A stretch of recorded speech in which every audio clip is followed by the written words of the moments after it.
Now, see here, we told y'all what was gonna happen.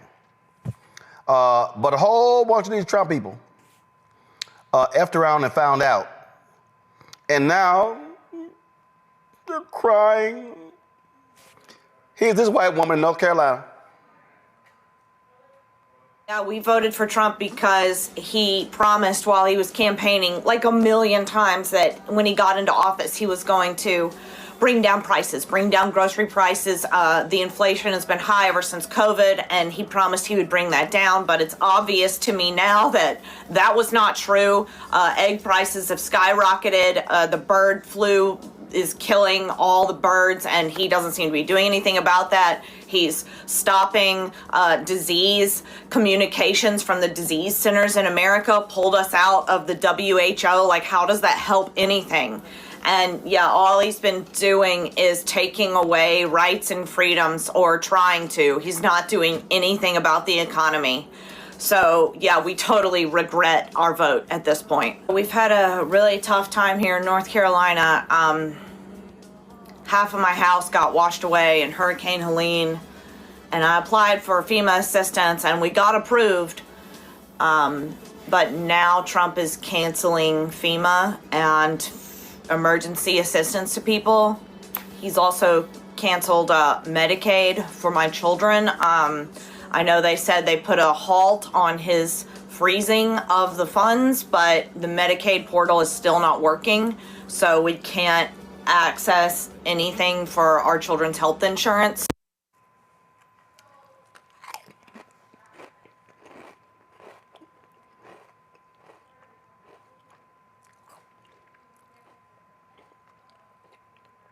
Whatever. Panel, Michael Imhotep hosts African History Network show out of Detroit. Matt Manning, civil rights attorney out of Corpus Christi. Derek Jackson, Georgia State Representative out of Atlanta. Derek, your state went for Donald Trump, and I don't want to hear nothing. Again, for that woman right there, all I have for you is Scarface's No Tears.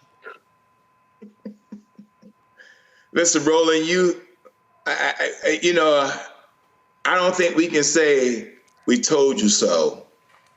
When you think about what he said while he was campaigning, he is fulfilling every promise, and that was outlined in Project 2025. We are not surprised.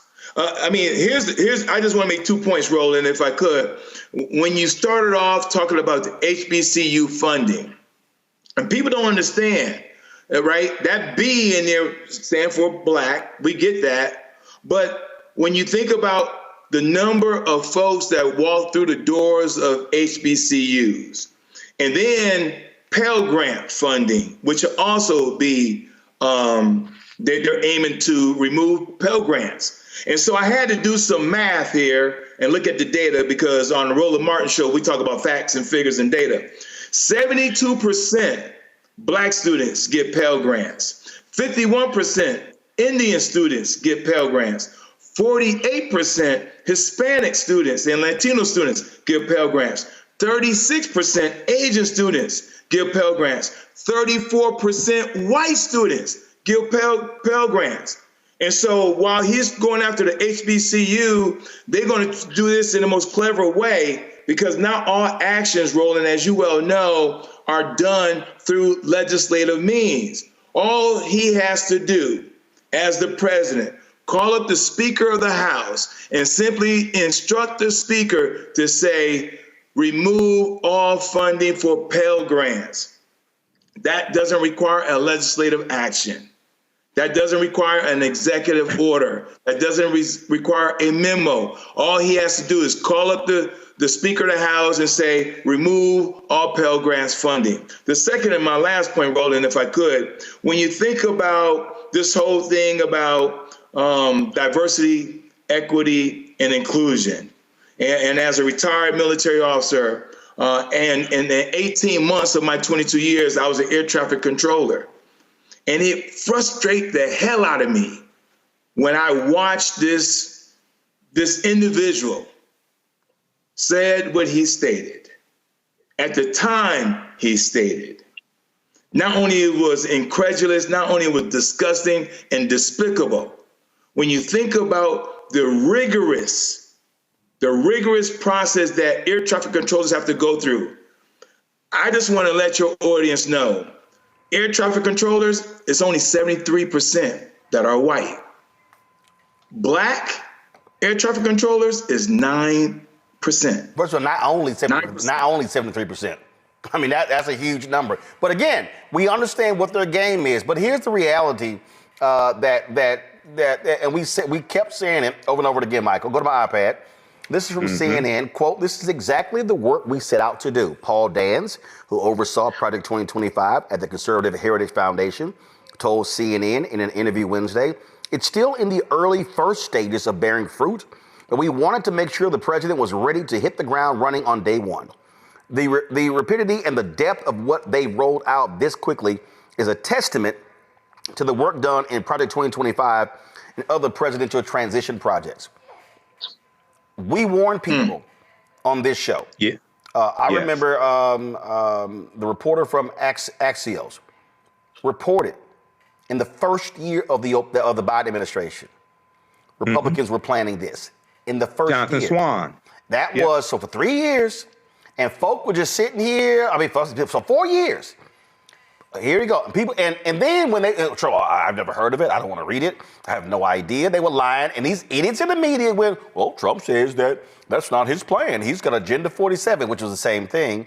And so now these people realize what they're doing. And so they want the chaos, and you got it. So you're talking about Jonathan Swan. That was July 2022, Axios.com. And that was when I first found out about the plan for Schedule F employees to reclassify at least about 50,000 employees as Schedule F, fire them and replace them with Trump loyalists. And it's important for people to understand Donald Trump in 2020 signed an executive order to reclassify some federal employees as Schedule F, but he did not have the database at the time to replace them.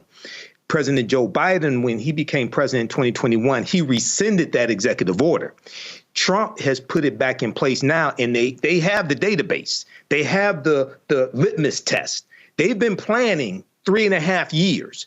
And it's important for people to understand. We've talked about this before on the show, Roland. I've been on virtual town halls, and there was a town hall meeting that the AKA grad chapter, Alpha Kappa Alpha grad chapter, organized here in Detroit, warning the Black community about Project 2025.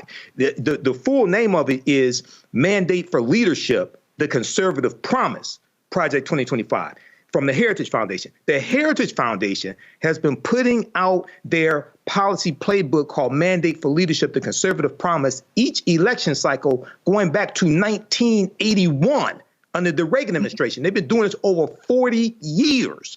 And when you research this, in Reagan's first term, they got 60% of their policy recommendations put in place in Reagan's first term.